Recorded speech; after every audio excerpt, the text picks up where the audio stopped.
Le ministère de l'Enseignement technique, de la formation professionnelle et de l'apprentissage a lancé le processus de réforme des examens et concours de la formation professionnelle qui va permettre la mise en œuvre de nouveaux systèmes d'évaluation axés sur la compétence des candidats et réduire le coût des examens et concours. Konena Norgo et Tima Traoré.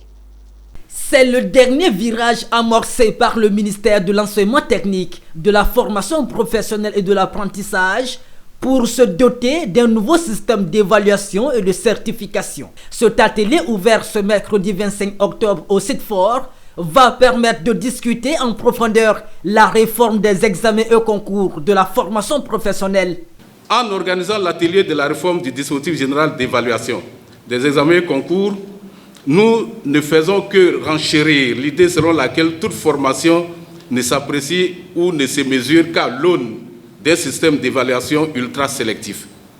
Mesdames et messieurs, depuis des mois, l'inspection générale, cheville ouvrière de ce projet de réforme, les formateurs, les syndicats, ainsi que les représentants du monde de l'entreprise et les acteurs intervenant dans l'organisation des examens et concours ont travaillé sur le processus de l'organisation des examens et concours, allant du passage en revue des textes existants, de la conception et du choix des sujets, en passant par l'analyse du nombre des épreuves proposées, des volumes horaires consacrés, des coefficients affectés, des acteurs, à l'élaboration des documents afférents aux activités et au déroulement des épreuves. Durant 3 jours, les enseignants et formateurs, les syndicats et représentants du patronat ivoirien vont débattre des bonnes méthodes en matière d'évaluation, de certification, mais aussi la durée des sessions des examens. Une réforme qui va permettre de se tourner vers l'approche par compétence au détriment de la théorie.